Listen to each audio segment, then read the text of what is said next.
Hello students, today we'll discuss principle of mathematical induction.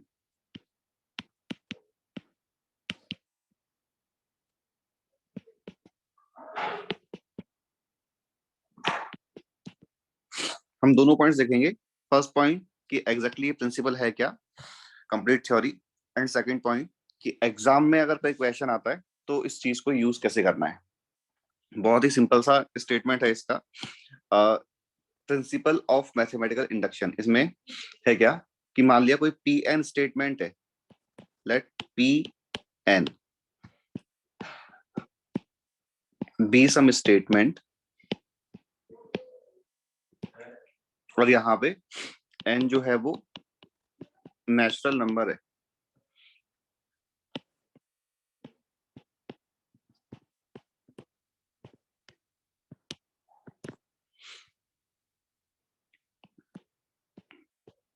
Then the statement Pn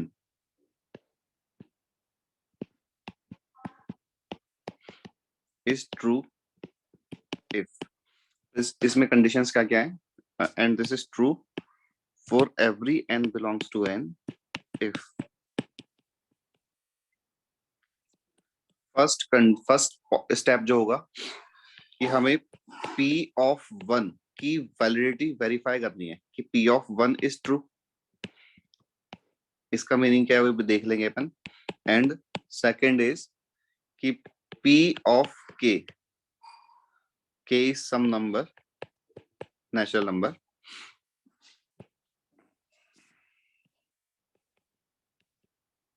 is true, implying that p of k plus 1 is true। यानी कि with the help of statement p of k we have to verify that p of k plus 1 also holds।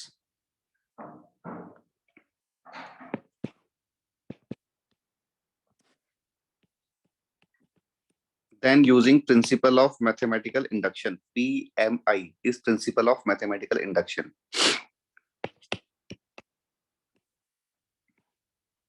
Statement p of n is true for every n belongs to n। ये यहाँ पे statement का principal of mathematical induction का statement है। अब इसमें just एक point है कि ये जो हम मेथड यूज करते हैं ये किसी भी स्टेटमेंट के वेरिफिकेशन के लिए अपन यूज करते हैं।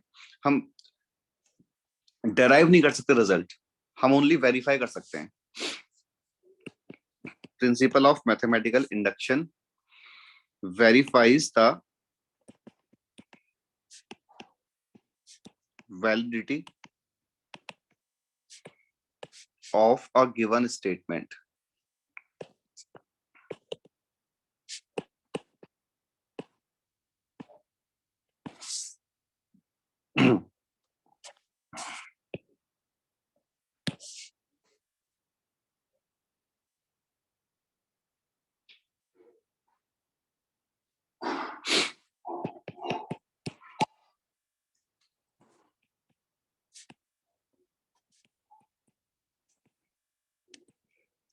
Formula for any statement cannot be derived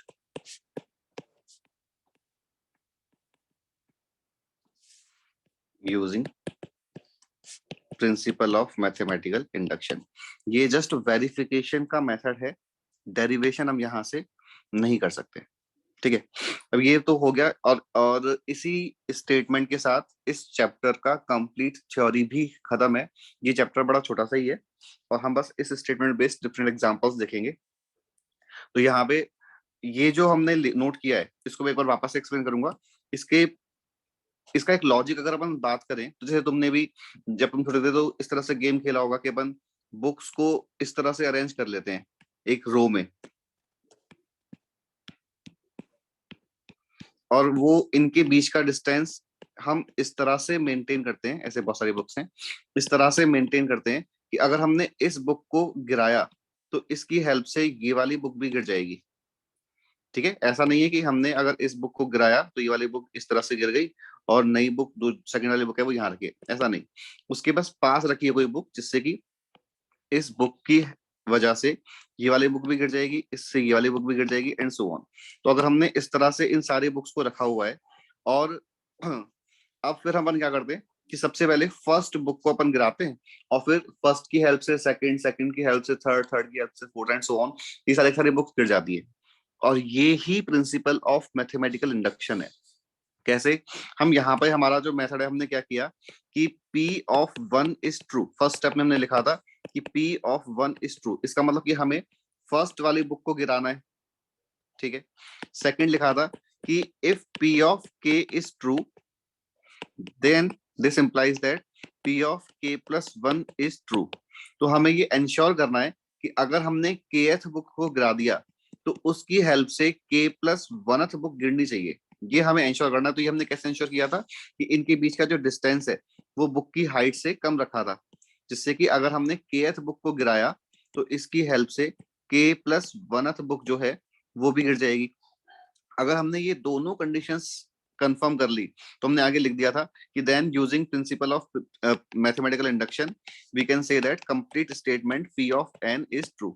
तो इसका मीनिंग क्या हुआ कि अगर हमने ये दो कंडीशंस यहाँ पे कंफर्म कर ली कि फर्स्ट बुक गिरनी चाहिए, एंड अगर kth बुक गिर रही है तो kth की हेल्प से k प्लस 1th बुक गिरनी चाहिए, तो अपन ये बोल सकते हैं कि इसका मतलब कि फर्स्ट बुक को गिराने के बाद ऑल बुक्स, जितनी भी बुक्स अपन ने एक रो में अरेंज कर रखी हैं, वो सारी की सारी बुक्स गिर जाएंगी। और यही प्रिंसिपल ऑफ मैथमेटिकल इंडक्शन है। और इस चीज को हम मैथमेटिकली कैसे यूज करते हैं, जैसे कि अगर अपन एक बेसिक सा क्वेश्चन ले लें,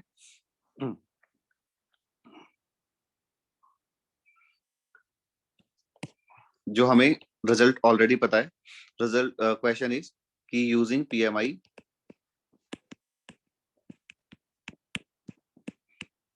show that 1 plus 2 plus 3 up to n is equal to n into n plus 1 by 2 for every n belongs to capital N. Principle of mathematical induction is applicable only for set of natural numbers. ठीक है। तो यहाँ पे हम सबसे पहले तो जो क्वेश्चन है, हमने कहा था कि ये हम लास्ट पेज पे मैंने नोट भी किया था कि ये मेथड जो है वो ओनली वेरिफिकेशन के लिए हम यूज में लेते हैं, ठीक है। और सिंस ये क्वेश्चन, ये मेथड वेरिफिकेशन के लिए है, इसीलिए ऑब्जेक्टिव क्वेश्चंस इस पे कोई मतलब खास बन नहीं पाता। ऑब्जेक्टिव क्वेश्चन अभी अपन करेंगे सॉल्व, बट ऐसा कोई क्वेश्चन टफ बनेगा नहीं कभी भी इस पे। तो यहाँ पे मेथड क्या था कि फर्स्ट स्टेप कि हम पहले तो P ऑफ n स्टेटमेंट की बात करेंगे कि P ऑफ n स्टेटमेंट का मीनिंग क्या है। तो जो क्वेश्चन ने हमें प्रूव करने को बोला है उसको हम Pn मान लेंगे कि लेट Bn स्टेटमेंट जो है वो है 1 plus 2 plus 3 up to n is equal to n into n plus 1 by 2 where n is a natural number. इसे हमने Pn स्टेटमेंट मान लिया। अब हमने कहा कि फर्स्ट स्टेप था कि P ऑफ 1 को वेरीफाई करना है, चेक करना है। तो P ऑफ 1 स्टेटमेंट क्या बन जाएगा, n की जगह 1 पुट किया तो लेफ्ट साइड में 1 आ गया, और राइट साइड में 1 इंटू 2 अपॉन 2 आ गया। तो in this case statement P of 1 is true. Second कि लेट P ऑफ K को हमें एज्यूम कर लेना है कि P of K is true. P of K का मतलब हमने एज्यूम कर लिया कि 1 प्लस 2 प्लस 3, प्रॉपर लिखता हूँ कि let P of K be true. So this means that 1 plus 2 plus 3 up to K is equal to K into K plus 1 by 2। और इसे हमने स्टेटमेंट या इक्वेशन नंबर 1 कंसिडर कर लिया कि हम 1 plus 2 plus 3 up to K इसको true मान रहे हैं। यहाँ पे हमें कोई भी कैलकुलेशन नहीं करनी है, सिर्फ एज्यूम करना है, ठीक है। अब इसकी हेल्प से हम P ऑफ K प्लस 1 को वेरीफाई करेंगे। P ऑफ K प्लस 1 क्या हो जाएगा, 1 plus 2 plus 3 up to K, और फिर लास्ट में K प्लस 1। ये P ऑफ K प्लस 1 है, और ये हमें प्रूव करना है यहां से कि ये K plus 1 into K plus 2 upon 2 आना चाहिए। K plus 1 into K plus 2 upon 2 आना चाहिए। तो हमने क्या किया, इसको सिंप्लीफाई करने के लिए इक्वेशन नंबर 1 का हेल्प लिया कि ये वाला जो अंडरलाइन टर्म है this is equal to k into k plus 1/2, और एक लास्ट में k प्लस 1 अलग से लिखा हुआ है, कैलकुलेशन किया तो k प्लस 1 इंटू, देखो समझ आ गया होगा, मैंने एक साथ लिख दिया, k plus 1 into k plus 2/2 आ रहा है एलसीएम लेने के बाद, ठीक है। और यही हमने कहा था कि यहाँ पे k की जगह, सॉरी n की जगह k प्लस 1 पुट करेंगे तो ये k plus 1 into k plus 2/2 बन जाना चाहिए। तो P ऑफ K स्टेटमेंट की हेल्प से हमने P of K plus 1, last page पे देखो कि सेकंड में हमने क्या लिखा था कि if P of second point P of K is true this implies that P of K plus 1 is true. तो हमने अभी शो अज्यूम करने के बाद कि P ऑफ K ट्रू है, P ऑफ K प्लस 1 को ट्रू प्रूव कर लिया, और हम लास्ट में बोल सकते हैं देयरफॉर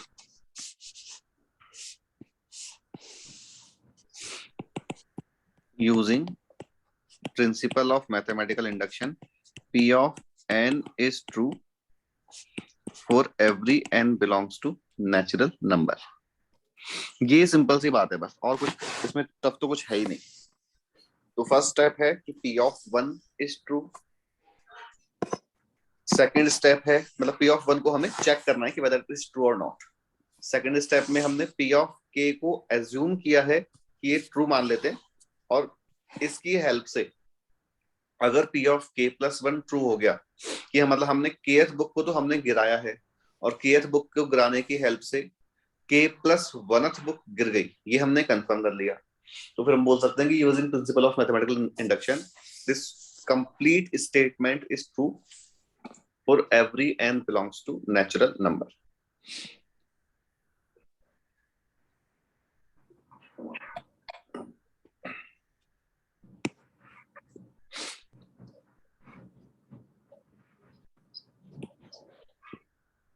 अब इसमें, अब ये जैसे अपन ने क्वेश्चन सॉल्व किया है, अब तुम्हें देखो कि अगर इस क्वेश्चन को ऑब्जेक्टिव क्वेश्चन में कन्वर्ट करना होगा तो क्वेश्चन ये तो बोल सकता कि using principle of mathematical induction अपन को शो करना है। क्वेश्चन तो बस ये बोलेगा कि 1 plus 2 plus 3 up to n किसके इक्वल है, और 1 plus 2 plus 3 up to n, ये क्वेश्चन तो हमें सीक्वेंस एंड सीरीज से ऑलरेडी सॉल्व करना आता है, या इस टाइप का क्वेश्चन जिसमें n का कोई यूज हो रहा है, ठीक है।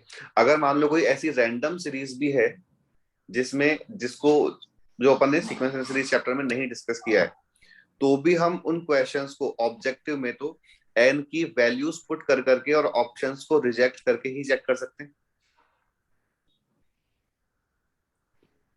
एक बार हम वैसे एक दो क्वेश्चन और प्रैक्टिस के लिए कर लेते हैं कि थ्योरी वाइज अगर अपन इस कंसेप्ट को देखें। तो नेक्स्ट क्वेश्चन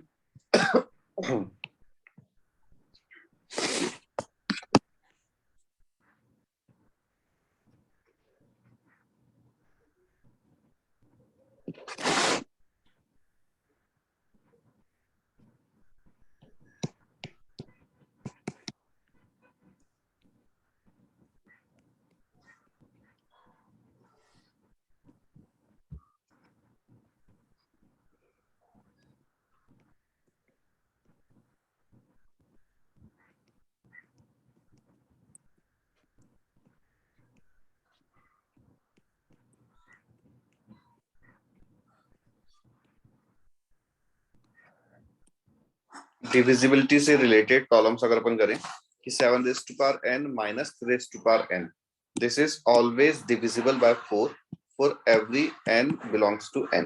तो यहाँ पे हम Pn स्टेटमेंट क्या ले लेंगे कि 7 raise to power n minus raise to power n is equal to sum 4 का मल्टीपल, ठीक है। इन दिस केस हमने अगर ये 4 से ऑलवेज डिवाइड हो रहा है तो 7 raise to power n minus raise to power n को कोई 4 का मल्टीपल एज्यूम कर ले, अपन को अब प्रूव करना है। तो उसके लिए स्टेटमेंट सबसे पहले 1 P ऑफ 1, तो वो बन जाएगा 7 माइनस 3 इज इक्वल टू 4 का मल्टीपल, 4 इज इक्वल टू 4 का मल्टीपल, ट्रू। तो 4 जो है वो 4 इंटू 1 लिखा हुआ है सॉरी।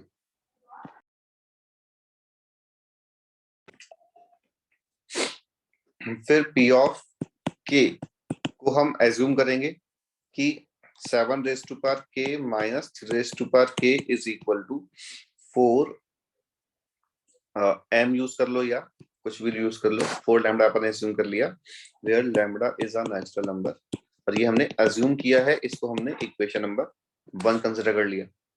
ठीक है, अब हम p ऑफ k प्लस 1 के लिए चेक करेंगे, तो 7 raise to power k plus 1 minus 3 raise to power k plus 1, ये अपन को चेक करना है कि whether it is a multiple of 4 और नॉट। ठीक है, अब ये कैसे चेक करेंगे कि इसके लिए अब हमें इस पे यहाँ पे इक्वेशन नंबर 1 का यूज करना है। ठीक है, अगर हम इक्वेशन नंबर 1 का यूज करेंगे तो 7 raise to power k plus 1, तो 7 raise to power k plus 1 के प्लेस पे, मतलब इसको हम 7 into 7 raise to power k minus raise to power k plus 1 बोल सकते हैं ऑब्वियसली। फिर 7 इक्वेशन नंबर 1 जो लिखा हुआ है इसकी हेल्प से 7 raise to power k plus 1, sorry 7 raise to power k का जो वैल्यू आ रहा है वो रिप्लेस करेंगे, तो ये बन जाएगा 3 raise to power k plus 4 lambda. ठीक,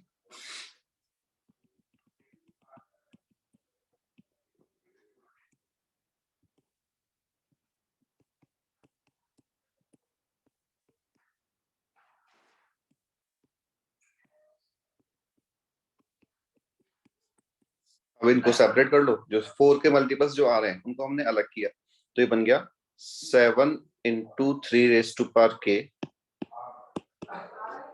minus 3 into 3 raise to power k plus 4 into 7 lambda, ऐसे लिखा हुआ है।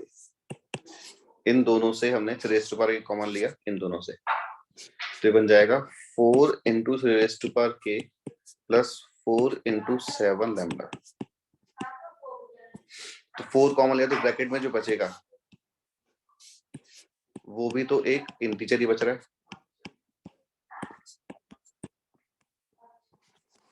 हमने शो कर दिया कि ओवरऑल 4 का मल्टीपल है। तो आगे वही वाली बात, using principle of mathematical induction, n is true।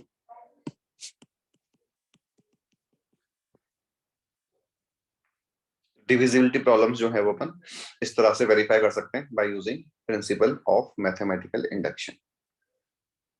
कई बार इसमें वो है कि वेरीफाई करने के लिए अपन को दिमाग लगाना पड़ सकता है। अब अगेन एक और पॉइंट कि यहाँ पे अगर इक्वेशन ऑब्जेक्टिव क्वेश्चन होगा तो क्या होगा, क्या करना होगा, इसको ऑब्जेक्टिव क्वेश्चन में कन्वर्ट कैसे करते हैं, नेक्स्ट पेज पे मैं लिखता हूँ।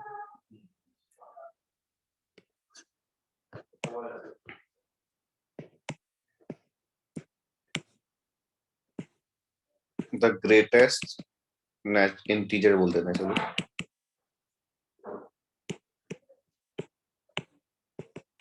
by which 7 raised to power n minus raised to power n is always divisible।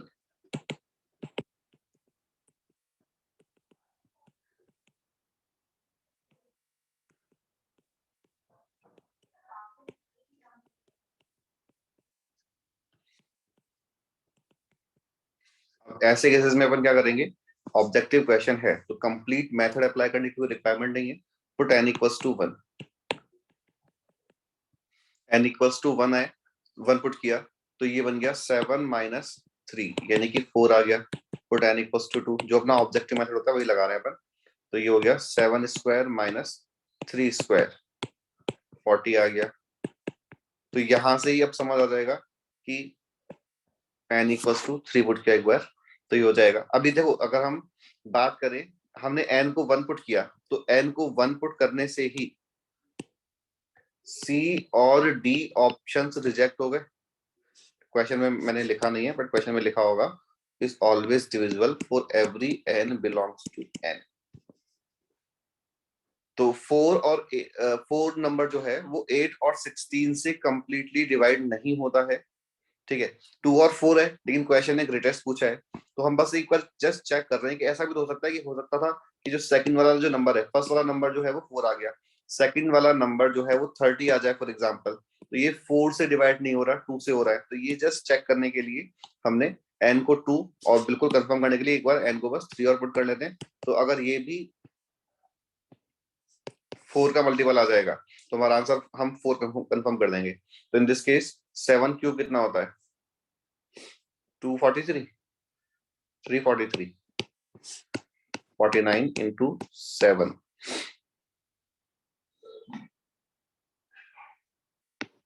है ना, और 3 क्यूब होता है 27। 43 माइनस 20, 23 माइनस 7,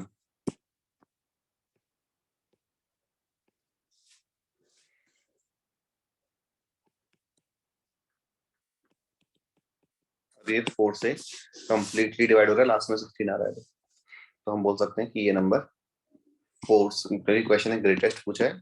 अगर क्वेश्चन बोलता कि द इंटीजर और ये 1 और मोर देन 1 करेक्ट होता तो फिर हमारा आंसर 2 और 4 दोनों हो जाते। इनइक्वालिटी वाले प्रॉब्लम्स भी बन सकते हैं, जैसे क्वेश्चन यूजिंग पीएमआई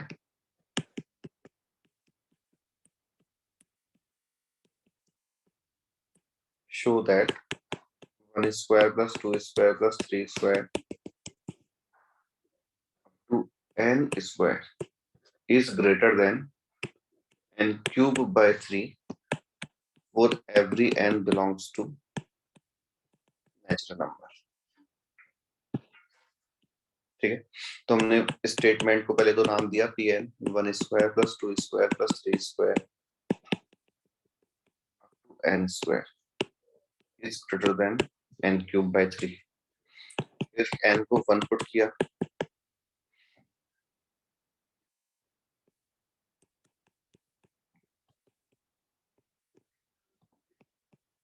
n को k पुट करके एज्यूम कर लिया,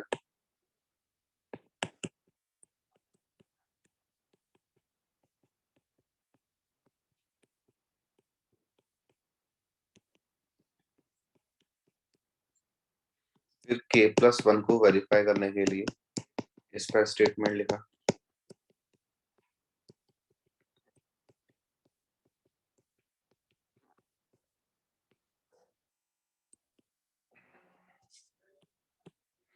स्टेटमेंट इक्वेशन नंबर 1 की हेल्प से this expression is greater than k cube by 3, so this will be greater than k cube by 3 plus k plus 1 whole square, और हमें last में लेके आना है k plus 1 का होल क्यूब बाय 3।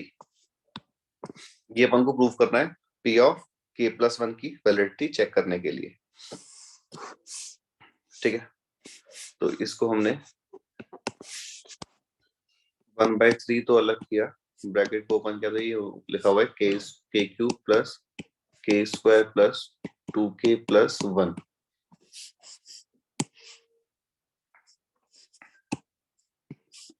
कि लेफ्ट हैंड साइड जो है वो इससे ग्रेटर है। ठीक है, हमें ऑलवेज ऐसे केसेस में रिजल्ट को ध्यान रखना है, और रिजल्ट के अकॉर्डिंग हमें जो बनाना है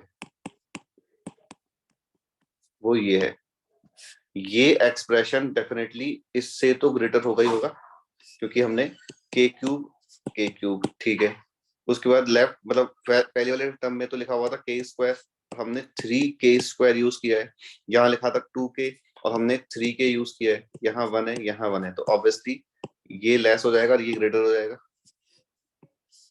क्योंकि हमने कुछ एडिशनल यहाँ पे ऐड ही किया हुआ है, और ये जो हमने लिखा है this is equal to k plus 1 whole cube by 3। तो हमें क्या एक्सप्रेशन क्रिएट करना है, क्या वेरीफाई करना है, उसको माइंड में रख के मैनिपुलेशन करना है,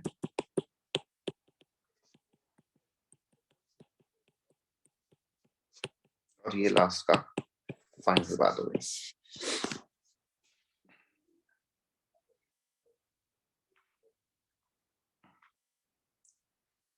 ठीक है, तो ये इस टाइप का ये प्रिंसिपल है। इसमें अब जैसे अपन क्वेश्चंस थ्योरी वाइज देखें, ऑब्जेक्टिव क्वेश्चंस की बात करें,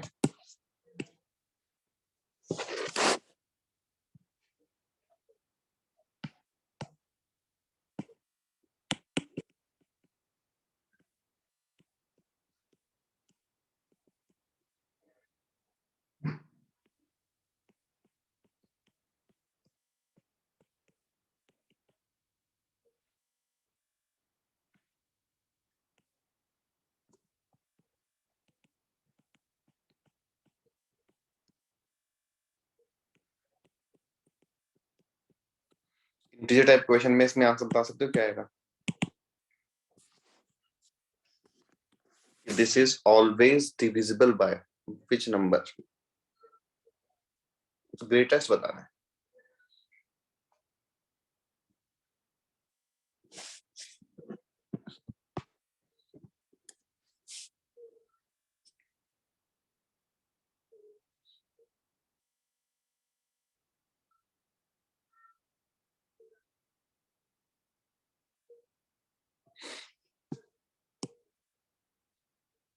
तो इन दिस केस हम ऑब्जेक्टिव पेपर में n की वैल्यूज पुट करना शुरू कर लेंगे। n को 1 पुट किया तो ये बन रहा है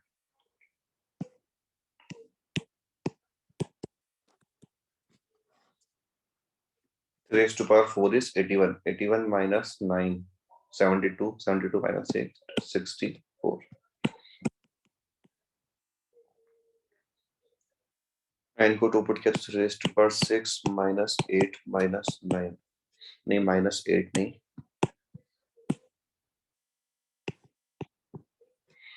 तो ये हो जाएगा raised to power 6 का मतलब 729,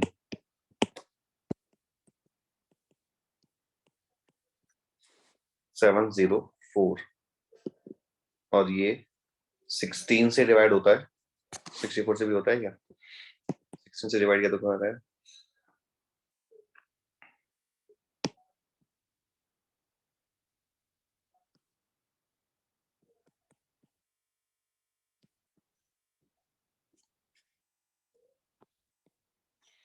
तो 64 से भी डिवाइड हो रहा है, मतलब हमारा आंसर ऑब्वियसली 64 से बड़ा तो हो ही नहीं सकता, बिकॉज n इक्वल टू 1 के लिए 64 आ रहा है, ये नंबर पे 64 का मल्टीपल आ रहा है। ऐसे ही अगर हम n इक्वल 3 के लिए बात करें, वो थोड़ी सी कैलकुलेशन लेंदी हो जाएगी, और ये बन जाएगा 3 रेज टू पावर n को 3 पुट किया तो 8।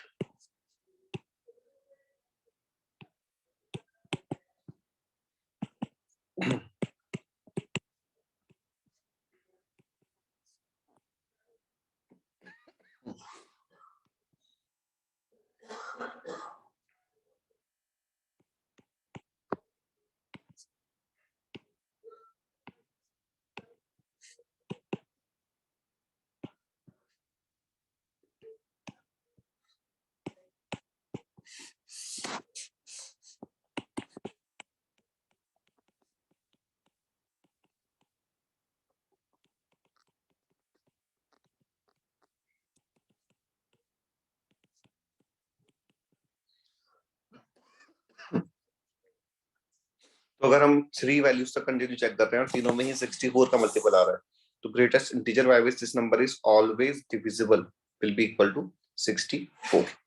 ठीक है, और सिंस हमने अब बाइनोमियल थ्योरम भी पढ़ा हुआ है, तो इस वाले क्वेश्चन को हम बाइनोमियल थ्योरम की हेल्प से और भी इजीली चेक कर सकते हैं, बिकॉज ऑब्जेक्टिव क्वेश्चन में तो फिक्स कर नहीं सकता कि कौन से मेथड से चेक करना है। अगर हम बाइनोमियल थ्योरम से चेक करेंगे तो हमारा मेथड क्या होगा कि हम ये जो लिखा हुआ है 9 into 9 raise to power n minus 8n minus 9 ऐसे लिखेंगे, इसको फिर 1 plus 8 raise to power n minus 8n minus 9 लिखेंगे। आगे समझ आ गया होगा कि ये 64 का मल्टीपल आ रहा है, 1 plus 8n, 1 plus x raise to power n से ओपन करेंगे तो स्टार्टिंग वाले टर्म्स कैंसिल हो जाएंगी और 64 का मल्टीपल बच जाएगा। ठीक है,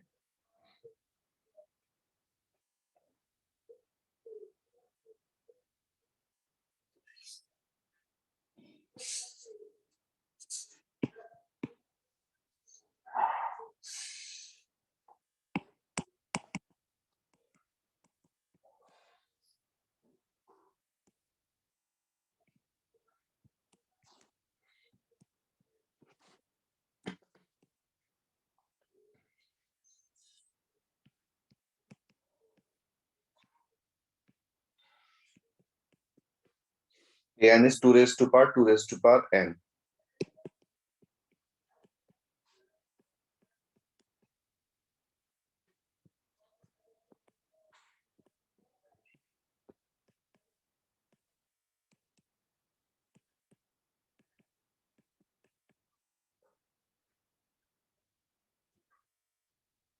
Then for n is greater than 1, n belongs to n except 1 ऐसे लिखा है. Last digit of an is, options are 3, 5, 7.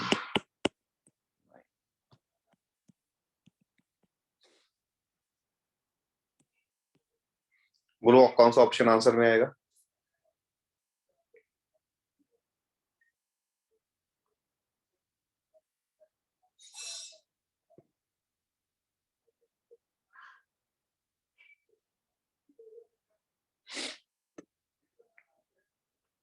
अब सिंस क्वेश्चन है इस टाइप में ही क्वेश्चन फ्रेम किया है कि last digit of A N, यानी कि ये लास्ट डिजिट ऑलवेज फिक्स ही रहा होगा, तो हम एन को 1 तो पुट कर नहीं सकते, क्वेश्चन ने मना किया पुट करने से.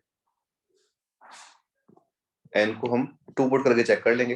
तो एन को 2 पुट किया तो a2 is equal to 2 raise to power 2 raise to power 2. ठीक है, तो ये बन गया 2 रेज टू पावर 4 प्लस 1 और है.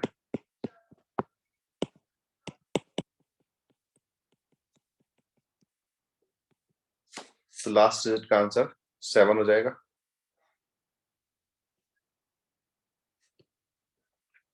जस्ट एक पॉइंट, ऑल्दो पता होगा कि 3 raise to power 3 raise to power 3 and 3 raise to power 3 raise to power 3 and 3 raise to power 3 raise to power 3, ये तीनों इक्वल है क्या? 2 में तो क्या है, मैटर नहीं करता क्योंकि सेम आंसर आ जाता है, लेकिन 3 वाले केस में ये दोनों तो इक्वल है, फर्स्ट एंड सेकंड, लेकिन फर्स्ट एंड थर्ड जो है या सेकंड एंड थर्ड जो है वो डिफरेंट है. थर्ड का मीनिंग क्या है? a raise to power m whole raise to power n से a raise to power m into n. तो in this case 3 raise to power 3 into 3 raise to power 9, जबकि फर्स्ट का meaning क्या है? 3 raise to power 27. तो अगर bracket नहीं लगा हुआ है तो फिर ब्रैकेट को हमें इस तरह से कंसिडर करना है.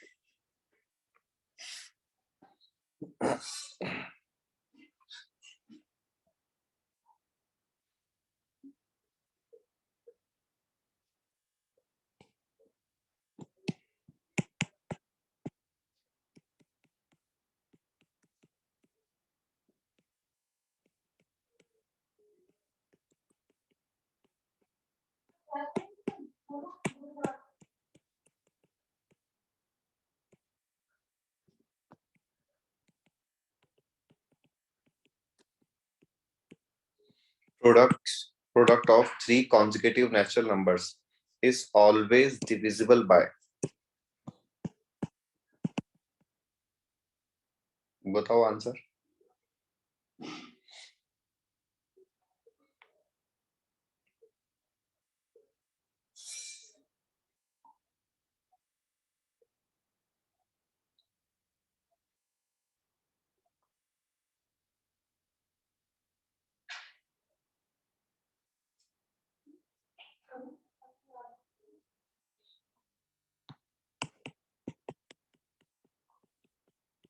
n प्लस 1 n प्लस 2 है, तो इसको हम प्रॉपरली चेक करेंगे तो लेंदी हो जाएगा. हम ऑब्जेक्टिव मेथड से चेक कर लेते हैं कि n को 1 पुट किया तो ये 1 इंटू 2 इंटू 3 यानी कि 6 आ गया.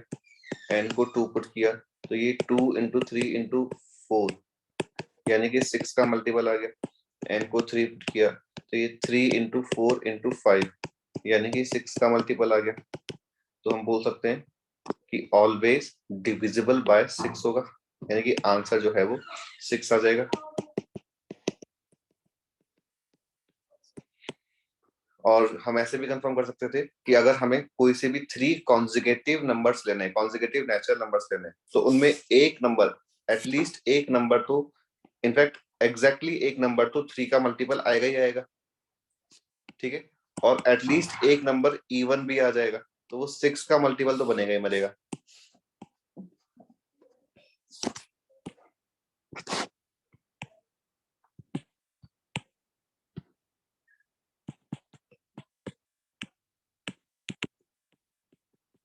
If matrix A is equal to 1 0 1 1, then 4 natural number n.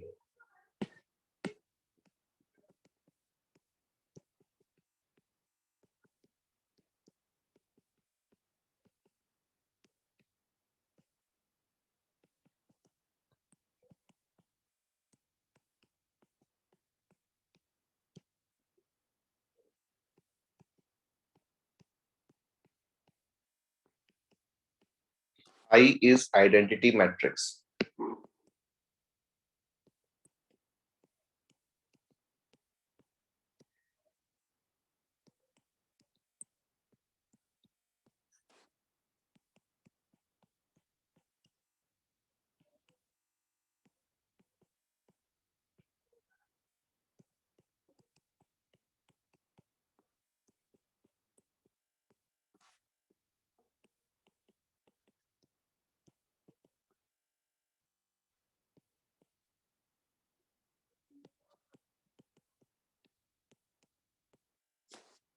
इस टाइप का क्वेश्चन शायद आई थिंक जेई मेंस ने काफी पहले पूछा हुआ है. तो A raise to power N check करना सारे ऑप्शंस में.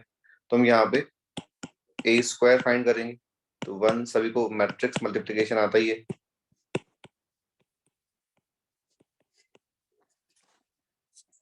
तो हो जाएगा 1011.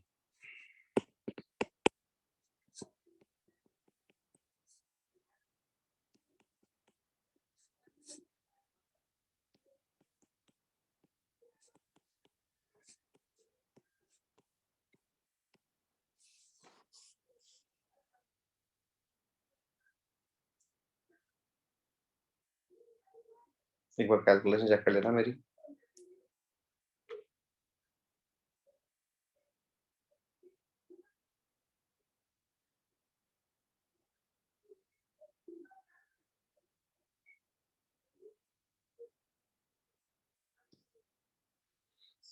मल्टीप्लाई किया तो 10 ये हो गया.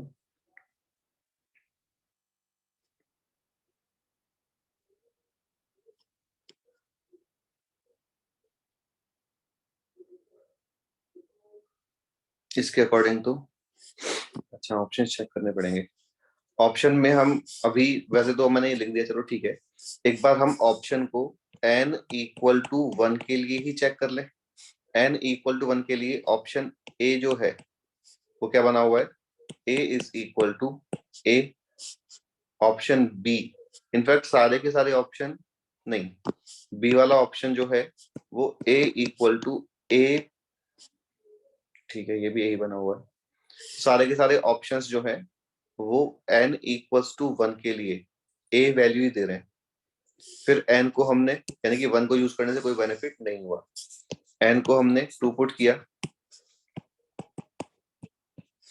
तो a स्क्वायर का वैल्यू ऑप्शन 1 के अकॉर्डिंग 1011 माइनस 1001 ये आ रहा है. ऑप्शन बी के अकॉर्डिंग 1011 प्लस 1001 ये आ रहा है. ऑप्शन सी के अकॉर्डिंग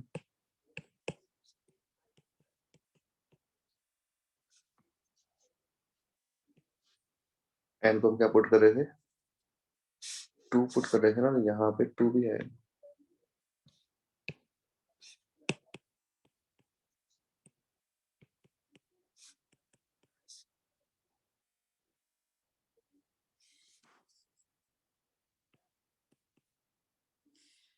थोड़ा जगह यहाँ पे नहीं है, बट अपन इस तरह से एन को 2 पुट करेंगे. तो हम जो ऑप्शन मैच कर रहा है उसे एक्सेप्ट नहीं करेंगे, जो ऑप्शन मैच नहीं कर रहा है उसे रिजेक्ट कर देंगे.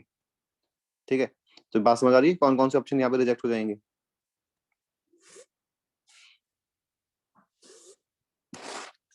अगर हम देखें तो फर्स्ट ऑप्शन मैच कर रहा है, सेकंड ऑप्शन रिजेक्ट हो जाएगा, थर्ड ऑप्शन रिजेक्ट हो जाएगा, फोर्थ ऑप्शन मैच कर रहा है. देखो फोर्थ ऑप्शन जो है वो मैच कर रहा है, बिकॉज ये 2 टाइम्स 1011 माइनस 1001 ऐसे बन रहा है। अब आंसर ए या डी में से कोई एक आएगा, उसके लिए अब हम ए क्यूब फाइंड कर लेंगे और फिर ए और डी ऑप्शन चेक कर लेंगे।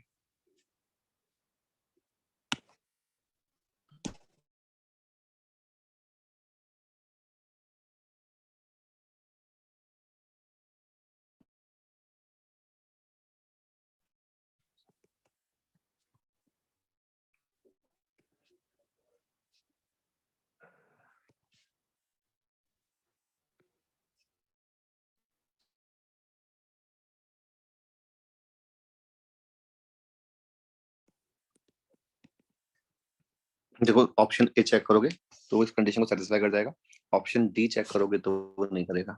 हमें ओनली ए और डी ऑप्शन ही चेक करने थे।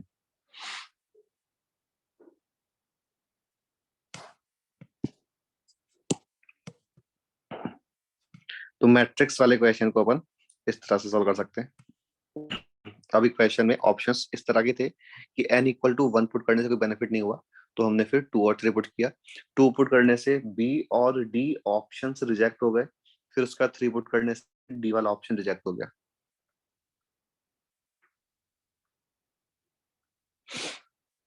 और जनरल मेथड्स का क्या है, इसमें जनरल मेथड ये होता है कि अपन वो भी यही है कि अपन a फिर a स्क्वायर फिर a cube and so on pattern find कर लेंगे।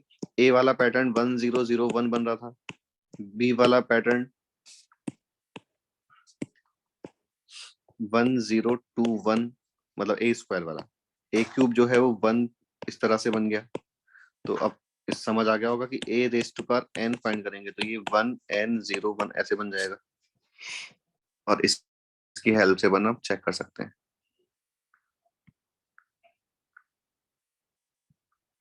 तो इस टाइप के क्वेश्चंस बनते हैं ऑब्जेक्टिव क्वेश्चन के लिए।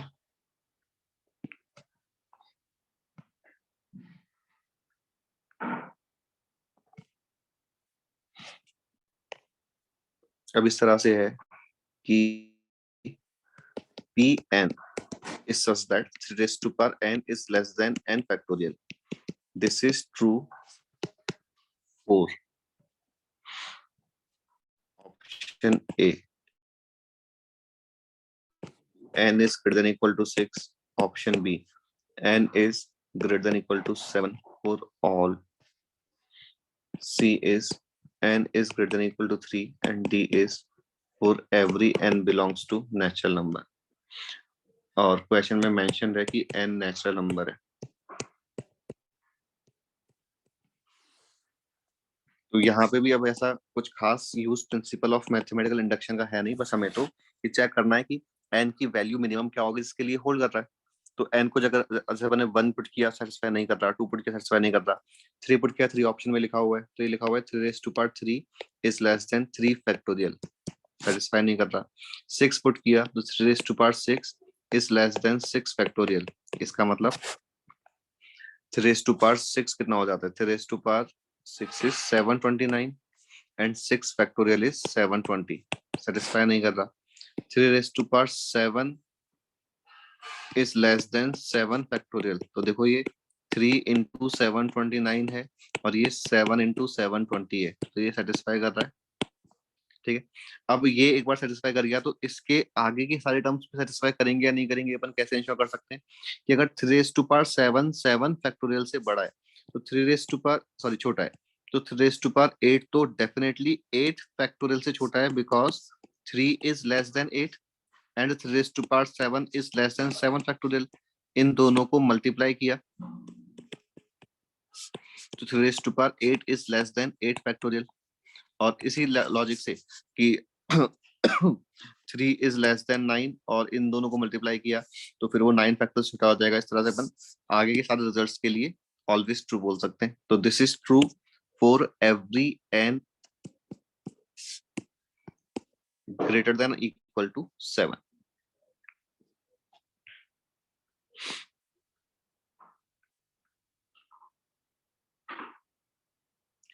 इस चैप्टर में बस यही चीजें हैं।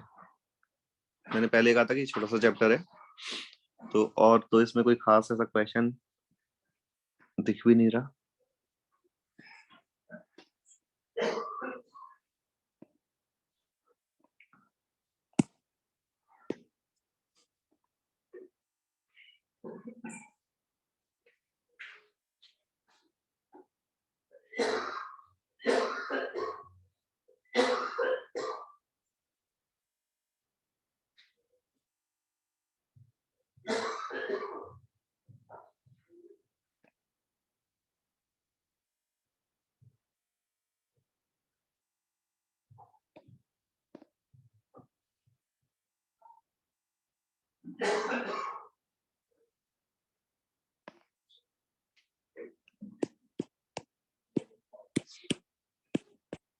Sum of cubes of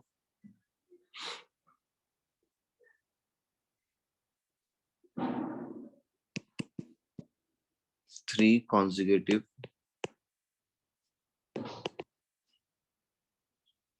natural numbers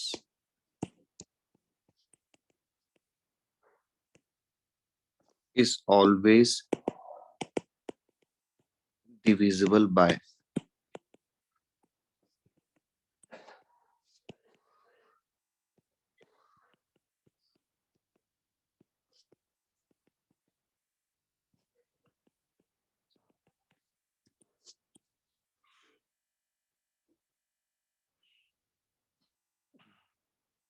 तो यहाँ पे अगर अपन ऑब्जेक्टिव मेथड अगेन लगाएं तो क्वेश्चन बात कर रहा है sum of cubes of any three consecutive natural numbers. तो N cube plus N plus one cube plus N plus two cube. तो हमने एन को वन पुट किया तो ये बन जाएगा वन प्लस एट प्लस 27। तो अभी ऑप्शंस के अकॉर्डिंग तो ये 9 का मल्टीपल आ रहा है, ठीक है, 27 प्लस 36। एन को 2 पुट किया तो हो जाएगा 2 क्यूब यानी कि 8 प्लस 27 प्लस 4 क्यूब, और ये आ रहा है 72 प्लस 27, 72 प्लस 92 99।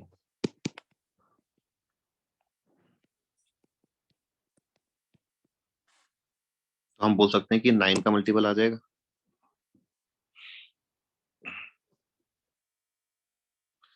और अगर हम इसको प्रॉपरली पीएमआई से सॉल्व करते तो हम क्या करते कि पी एन स्टेटमेंट को ये एज्यूम कर लेते कि n cube plus N plus one cube plus N plus two cube this is equal to multiple of 9।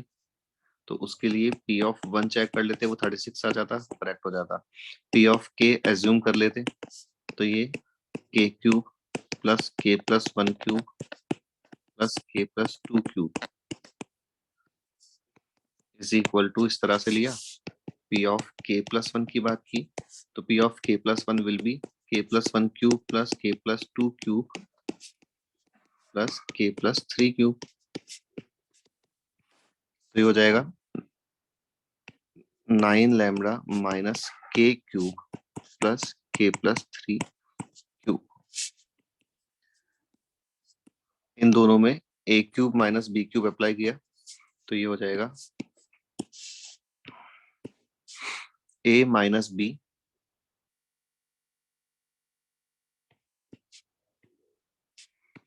Into A square minus A B plus B square.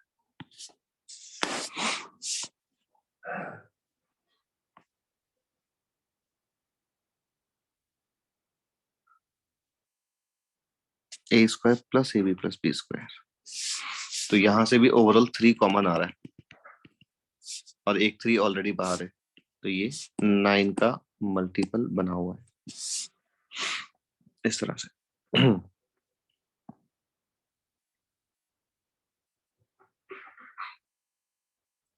तो इस chapter में इतना ही है बस। ये अपना चैप्टर यहाँ पे कंप्लीट है। तुम लोग बताना तुम्हारा मेन सिलेबस में और कुछ पोर्शन बचा है क्या, लाइक सेट्स, सेट्स हो गया क्या?